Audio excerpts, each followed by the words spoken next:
રાજ્યભરમાં વ્યાજખોરો વિરુદ્ધ ચાલી રહેલી આ સ્પેશિયલ ડ્રાઇવમાં અત્યાર સુધીમાં 134 એફઆઈઆર દાખલ કરવામાં આવી છે, જેમાં 226 આરોપી સામે ગુનાઓ દાખલ થયા છે.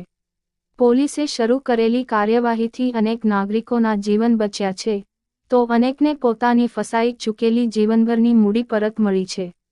આત્યંતિક પગલું ભરવાની તૈયારી કરી ચૂકેલા પણ સામે આવ્યા. મુખ્યમંત્રી ભૂપેન્દ્ર પટેલ અને ગૃહ રાજ્યમંત્રીના સીધા માર્ગદર્શન હેઠળ રાજ્યભરમાં પોલીસ વ્યાજખોરો પર તવાઈ બોલાવી રહી છે. અત્યાર સુધી વ્યાજખોરોની પઠાણી ઉઘરાણીથી કંટાળી આત્યંતિક પગલું ભરવાની તૈયારી કરી ચૂકેલા કેટલાક પરિવારો પણ હવે સામે આવી રહ્યા છે. પોલીસને મુક્ત મને પોતાની વ્યથા જણાવી રહ્યા છે. પોલીસ પણ તેમની પીડા સાંભળીને વ્યાજખોરોના વિષચક્રમાંથી તેમને મુક્ત કરી રહ્યા છે. ગુજરાતમાં નાણાં ધીરધારનો ધંધો ડાઘમુક્ત બને એવા અને ગેરકાયદે વ્યાજે નાણાં આપતા લોકો પર લગામ લાગે એ અભિગમ સાથે ચાલી રહેલું આ અભિયાન ખરેખર એક મોટા સામાજિક દૂષણનો પણ અંત લાવશે. રાજ્ય સરકાર ઉપરાંત ગુજરાત પોલીસ પણ આ માટે ધન્યવાદને પાત્ર છે. આદર્શ સમાજના નિર્માણની દિશામાં આ એક મહત્વનું પગલું છે. એક રિપોર્ટ ગુજરાત ગીતા ન્યૂઝ ગાંધીનગર. રાજ્ય સરકાર દ્વારા મુખ્યમંત્રી શ્રી ભૂપેન્દ્રભાઈ પટેલના માર્ગદર્શનમાં એમની સૂચનાથી રાજ્યના ગરીબો, મધ્યમ વર્ગના પરિવારજનો, ક્યારેક કોઈક પરિવાર નાની મોટી તકલીફ હોય અને એકબીજાના વિશ્વાસમાં એ તકલીફોથી બહાર આવવા માટે વિશ્વાસે નાની મોટી રકમ જે વ્યાજે લેતા હોય છે, એ વ્યાજની રકમ જે પ્રકારે એ નાના પરિવારોને એમની મજબૂરીનો ફાયદો ઉઠાવીને, એમનો વિશ્વાસનો ફાયદો ઉઠાવીને કોઈક કોરા ચેક, તો ક્યાંક કોઈક ઘરના દસ્તાવેજો, તો ક્યાંક કોઈક મારી ગુજરાતની માતાઓના મંગલસૂત્ર ગીરવી રાખતા હોય છે.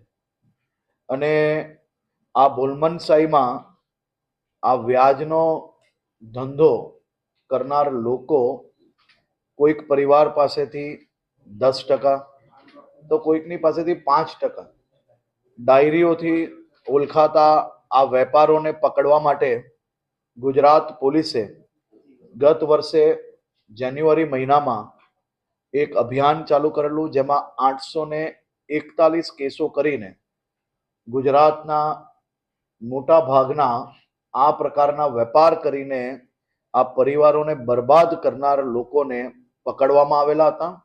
આ વર્ષે આ અભિયાન ગુજરાતભરમાં ચાલુ કરવામાં આવ્યું છે.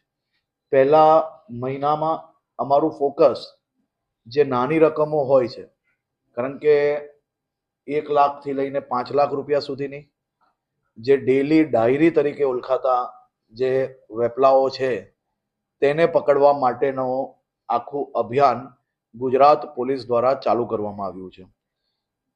કુલ 10 દિવસમાં 226 લોકોને પકડવામાં આવ્યા અને 134 ગુનાઓ રાજ્યભરમાં દાખલ કરવામાં આવ્યા છે.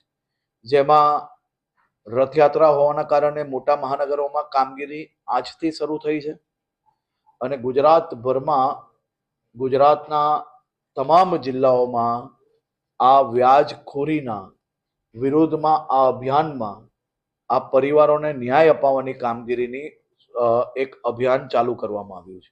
માત્ર આ વ્યાજનું દૂષણ ફેલાવનાર લોકોને પકડવાનું એટલું જ નહીં, પરંતુ સાથે સાથે સરકારની વિવિધ યોજનાઓ થકી આ પરિવારોને લોન અપાવવાની કામગીરી બી ગુજરાત પોલીસ દ્વારા કરવામાં આવી રહી છે.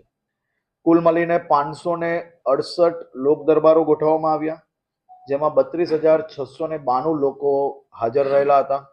ઘણા લોકો એવા હતા કે જે આ દૂષણમાં ફસાયેલા હોય અને ઘણા લોકો એવા હતા જે દૂષણમાં ફસાય નહીં, તકલીફમાં છે, પરંતુ સરકારી વિવિધ યોજનાઓ થકી તેમને આ લાભ ઝડપથી મળે તે માટે આ લોક દરબારમાં આવ્યા હતા.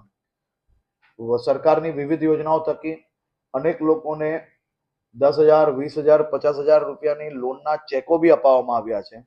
અને આ પ્રોસિજર આવનારા 2-3 મહિના સુધી ચાલીને જે લોકો તકલીફમાં છે તેને બહાર લાવીને સ્વનિધિ યોજના, બીજી સરકારની જે યોજનાઓ છે એ યોજનાઓમાં બી લાભ અપાવવાની કામગીરી કરવામાં આવશે.